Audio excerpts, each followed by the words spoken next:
vrolike lied. Kyk net wat met 'n klein skaapwagter gebeur.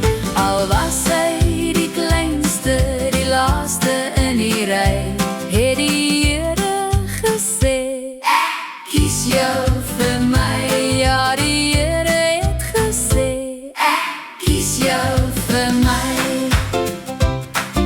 Dawid het die skapies in die veld opgepas, terwyl hy liedjies onder die boom sit en skryf. Sy broers was almal baie groot en baie sterk, maar die Here kyk na die hart vir sy groot werk. Samuel bring die olie en hy gooi dit op sy kop, en die klein skaapwagter dra nou 'n grote kroon. Koning Dawid sing 'n vrolike lied. Kyk net wat met 'n klein skaapwagter gebeur. Al was hy die kleinste, die laaste in die ry, het die Here gesê, ek kies jou vir my.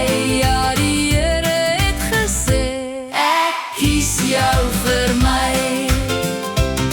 Nou dra hy 'n kroon en hy regeer die hele land, maar hy hou nog steeds vas aan die Here se hand. Hy dans en hy sing en hy hou 'n groot fees, want God se groot liefde maak dat hy niks vrees. Met 'n blye hart en 'n koningskleed so mooi, het hy al die mense na die Here toegenooi. Koning Dawid sing 'n vrolike lied. Kyk net wat met 'n klein skaapwagter gebeur.